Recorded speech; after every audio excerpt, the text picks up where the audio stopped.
ఓం నమ శివాయ. మానస ఆస్ట్రాలజీ ప్రేక్షకులకి స్వాగతం. సింహరాశి జాతకులారా, అవును, మీరే. సమాజంలో సింహం లాంటి గంభీరమైన వ్యక్తిత్వం మీది. ఎవరి ముందు తల వంచిన నైజం మీది. కానీ గత కొంతకాలంగా మీ మనసు అనుభవిస్తున్న నరకం, మీ కంటి నుంచి బయటకు రాకుండా లోపల దాచుకున్న కన్నీళ్ళు, ఎవరికీ చెప్పుకోలేని మీ గుండె కోత కేవలం ఆ భగవంతుడికి మాత్రమే తెలుసు. ఈరోజు మనం మే 30 శనివారము, 31 ఆదివారం, జూన్ 1 సోమవారం మరియు జూన్ 2 మంగళవారం, ఈ 4 రోజుల్లో సింహరాశి జీవితంలో జరగబోయే ఒక మహా అద్భుతాన్ని భగవంతుడు మీకు పంపించబోయే ఆ 5 దివ్య సంకేతాల గురించి పూర్తిగా మాట్లాడుకుందాం. మీ జీవితంలో ఎదుర్కొన్న అవమానాలు, కష్టాలు ముగిసిపోయే సమయం ఆసన్నమైందా? భగవంతుడు మిమ్మల్ని కరుణించబోతున్నాడా? ఈ వీడియోలో మీ జీవితాన్ని మార్చబోయేతుంది. ఎక్కడా స్కిప్ చేయకుండా చివరి వరకు చూడండి. ఎందుకంటే ఇందులో మీ జీవితం ఉంది. సింహరాశి వారి స్వభావం మంచి మరియు చెడు. మొదటగా అసలు సింహరాశి అంటే ఎవరు? మీలోని మంచి ఏంటి? మిమ్మల్ని దెబ్బతీస్తున్న మీ మైనస్ పాయింట్లు ఏంటి? మీరు పుట్టుకతోనే నాయకులు. ఎదుటి వారికి సహాయం చేయడంలో ఎప్పుడూ ముందే ఉంటారు. ఒకరి కింద బతకడం మీకు ఇష్టం ఉండదు. నమ్మిన వాళ్ళ కోసం ప్రాణం ఇస్తారు. మీ ముఖంలో ఒక తెలియని తేజస్సు, రాజసం ఉంటుంది. ఎంత కష్టం వచ్చినా పైకి నవ్వుతూ కనిపిస్తారు. నకారాత్మక గుణాలు. కానీ సింహరాశి వారి శత్రువు ఎక్కడా లేరండి. మీ నోటిలోనే ఉన్నారు. మీకు కోపం వస్తే ముందు వెనక ఆలోచించకుండా మాట్లాడేస్తారు. ఆ కోపం తగ్గాక బాధపడతారు. కానీ అప్పటికే జరగాల్సిన నష్టం జరిగిపోతుంది. అన్నింటికంటే పెద్ద మైనస్ అహం. మీ ఆత్మగౌరవాన్ని ఎవరైనా దెబ్బతీస్తే అస్సలు తట్టుకోలేరు. నమ్మకూడని వాళ్ళని కూడా నమ్మి నెత్తిన పెట్టుకొని చివరికి వాళ్ళ చేతిలో మోసపోవడం సింహరాశి వారికి అలవాటు. సహనం మరియు కష్టాలు మరియు జీవితంలో ఆటుపోట్లు. మిత్రులారా, గత కొన్ని నెలలుగా, ముఖ్యంగా మే నెలలో మీ సహనానికి భగవంతుడు పెట్టిన పరీక్ష అంతా ఇంత కాదు.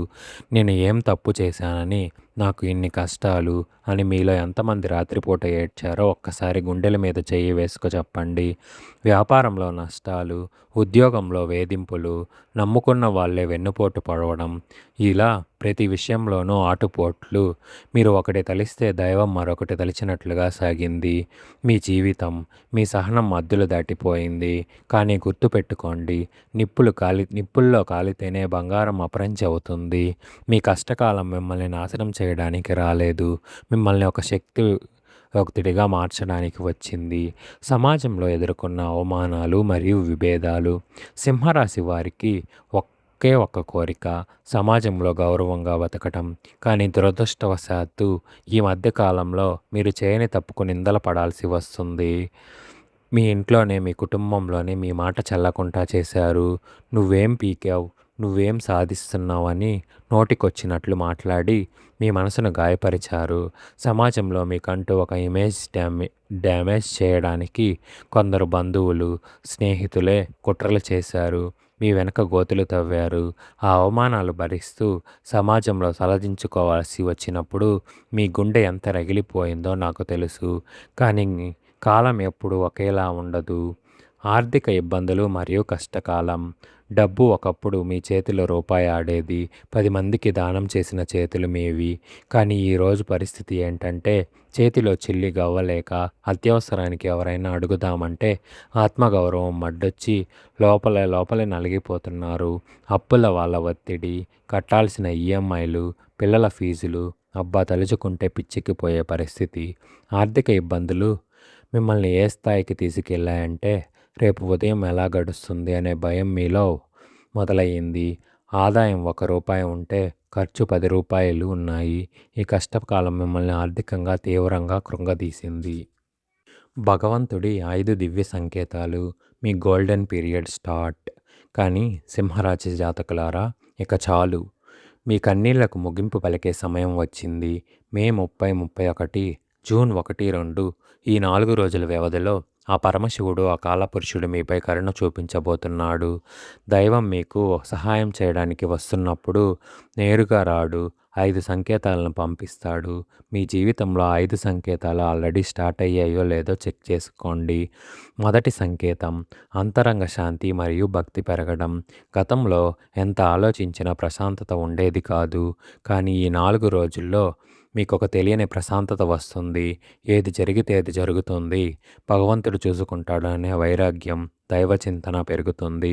పూజలు చేయడం, గుడికి వెళ్ళడం లేదా దేవుడి నామస్మరణ చేయడం వైపు మీ మనసు లాగుతుంది. ఇది భగవంతుడు మీ చేతిని పట్టుకున్నాడనడానికి మొదటి గుర్తు. రెండవ సంకేతం చిన్న ఆనందాలు మరియు అద్భుత అనుభవాలు. మీకు చాలా కాలంగా నిలిచిపోయిన ఒక చిన్న పని అకస్మాత్తుగా పూర్తవుతుంది.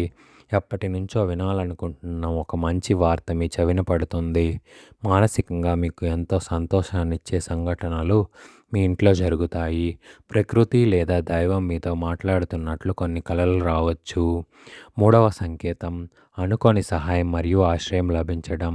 మీరు ఆర్థికంగానో మరేదైనా సమస్యలో ఉండి ఇక నా వల్ల కాదు అనుకున్న క్షణంలో ఎవరో ఒకరు, బహుశా మీకు పెద్దగా పరిచయం లేని వ్యక్తి రూపంలో వచ్చి మిమ్మల్ని ఆదుకుంటారు, ఒక దారి చూపిస్తారు. మీరు నమ్ముకున్న వాళ్ళు మిమ్మల్ని వదిలేసినా ఆ భగవంతుడు ఒక కొత్త వ్యక్తిని మీ జీవితంలోకి పంపి ఆశ్రయం కల్పిస్తాడు. నాలుగవ సంకేతం ప్రతికూల పరిస్థితులు మారిపోవడం. మిమ్మల్ని శత్రువులుగా చూసిన వాళ్ళే, మీపై నిందలు వేసిన వాళ్ళే అకస్మాత్తుగా మీ దగ్గరకు వచ్చి సానుకూలంగా మాట్లాడడం మొదలు పెడతారు. మీకు వ్యతిరేకంగా ఉన్న కోర్టు కేసులు కావచ్చు, ఆస్తి తగాదాలు కావచ్చు, పరిస్థితులు మీకు అనుకూలంగా తిరగడం మీరు గమనిస్తారు. ఐదవ సంకేతం బంగారు కాలం ఆరంభ సూచనలు. కొత్త వ్యాపార ఆలోచనలు రావడం, నిరుద్యోగులకు ఉద్యోగ అవకాశాలు రావడం, చేతికి డబ్బు అందడం. మీ జీవితం ఒక పాజిటివ్ ట్రాక్లోకి వెళ్తున్నప్పుడు స్పష్టమైన ఆధారాలు కనిపిస్తాయి. ఇదే రాబోయే గోల్డెన్ పీరియడ్కు నాంది. గ్రహఫలాలు. అసలు గ్రహాలు మీ గురించి ఏం చెబుతున్నాయి? సింహరాశికి అధిపతి సూర్యభగవానుడు. ప్రస్తుతం గ్రహాల సంచారం మీకు అనుకూలంగా మారుతుంది. దశమ స్థానంలో గ్రహాల బలం వల్ల మీ ఉద్యోగ వ్యాపార రంగాల్లో ఉన్న అడ్డంకులు తొలగిపోతాయి. రాహుకేతువుల వల్ల ప్రభావం వల్ల ఉన్న మానసిక గందరగోళం మెల్లమెల్లగా విడిపోతుంది. గురుబలం మీకు తోడవుతుంది. శనిదేవుని అనుగ్రహం వల్ల మీ కర్మఫలాలు ముగిసి సత్ఫలితాలు వచ్చే కాలం నడుస్తుంది. గ్రహాలన్నీ కూడా మీరు పడిన కష్టానికి వడ్డీతో సహా సంతోషాన్ని ఇవ్వడానికి సిద్ధంగా ఉన్నాయి. వ్యక్తిగత, ప్రేమ మరియు వివాహ జీవిత సమస్యలు, పరిష్కారాలు. ప్రేమ సంబంధాలు. ప్రేమికుల మధ్య గత కొంతకాలంగా ఉన్న కమ్యూనికేషన్ గ్యాప్, అవమానాలు ఈ 4 రోజుల్లో తొలగిపోతాయి. ఒకరినొకరిని అర్థం చేసుకుంటారు. ఒకవేళ బ్రేకప్ అయి ఉంటే మళ్ళీ కలవడానికి అవకాశాలు ఉన్నాయి. వివాహ జీవితం, మ్యారేజ్ లైఫ్. భార్యాభర్తల మధ్య మూడో వ్యక్తి వల్ల వచ్చిన విభేదాలు, గొడవలు సర్దుమణుగుతాయి. మనస్పర్ధలు వీడి ఇద్దరు కూర్చొని మాట్లాడుకుంటారు. మీ భాగస్వామి మీ కష్టాన్ని గుర్తించే రోజులు ఇవి. పరిష్కారం. ఒకరినొకరు నిందించుకోవడం మానేయండి. పాత విషయాలను తవ్వి తీయకండి. మౌనంగా ఉండడం నేర్చుకోండి. విద్య మరియు ఉద్యోగ సమస్యలు, ఆర్థిక అభివృద్ధి. చదువుపై ఏకాగ్రత కుదురుతుంది. బద్ధకం వదిలిపోతుంది. కాంపిటేటివ్ ఎగ్జామ్స్ రాసే వారికి ఈ రోజుల్లో వచ్చే ఆలోచనలు మీ భవిష్యత్తును డిసైడ్ చేస్తాయి. ఉద్యోగులు, ఎంప్లాయీస్. ఆఫీసులో మీపై ఉన్న బ్యాడ్ ఇంప్రెషన్ పోతుంది. మీ బాస్ మీ టాలెంట్ను గుర్తిస్తారు. తోటి ఉద్యోగుల కుట్రలు ఫలించవు. ప్రమోషన్ లేదా జీతం పెరిగే సూచనలు ఉన్నాయి. ధన వృద్ధి, మనీ గ్రోత్. ఆదాయ వనరులు పెరుగుతాయి. మొండి బాకీలు వసూలవుతాయి. అనవసర ఖర్చులు తగ్గుతాయి. ఇన్వెస్ట్మెంట్స్ చేయడానికి ఇది ఒక మంచి సమయం. పరిహారాలు. ఈ అద్భుతమైన మార్పులు మీ జీవితంలో త్వరగా జరగాలంటే సింహరాశి వారు ఈ 4 రోజుల్లో చేయాల్సిన చిన్న పరిహారాలు. ప్రతిరోజు ఉదయం సూర్య భగవాన్కి రాగి పాత్రలో అర్ఘ్యం నీరు ఇవ్వండి. ఓం సూర్యాయ నమః అని స్మరించండి. శనివారం మరియు మంగళవారం రోజుల్లో హనుమాన్ చాలీసా పఠించండి. వీలైతే గుడికి వెళ్ళి నల్ల నువ్వులతో నూనె దీపం వెలిగించండి. ఆదివారం నాడు గోవుకు బెల్లం లేదా అరటిపండు తినిపించండి. దీనివల్ల మీకు పితృదోషాలు, అదృష్టం కలిసి వస్తుంది. ముగింపు మరియు శక్తివంతమైన మంత్రం. సింహరాశి జాతకులారా, నిరాశను వదిలేయండి. మీ కష్టాలు తీరిపోయే సమయం ఆసన్నమైంది. భగవంతుడిని నమ్మండి. మిమ్మల్ని మీరు నమ్మండి. రాబోయే భవిష్యత్తు ఎంతో సంతోషంగా ఉండబోతుంది. ఈ 4 రోజులు మీ మానసిక ధైర్యం కోసం, సర్వ విఘ్నాలు తొలగిపోవడం కోసం ఈ శక్తివంతమైన మంత్రాన్ని 4 రోజులు 108 సార్లు జపించండి. మంత్రం: ఓం హ్రీం హ్రౌం హ్రౌం సం సూర్యాయ నమః మరియు ఓం నమః శివాయ. ఈ వీడియో మీకు నచ్చినట్లయితే, మీ మనసుకు హత్తుకుంటే వెంటనే లైక్ చేయండి. మీ అభిప్రాయాన్ని కింది కామెంట్ సెక్షన్లో ఓం నమః శివాయ అని రాయడం మర్చిపోకండి. ఇలాంటి మరిన్ని జ్యోతిష్య విశ్లేషణల కోసం మానస్ ఆస్ట్రాలజీస్ ఛానల్ని ఎప్పుడూ సబ్స్క్రైబ్ చేసుకోండి. సర్వే జన సుఖినో భవంతు. లోకా సమస్త సుఖినో భవంతు. ఓం శాంతి. ఓం శాంతి.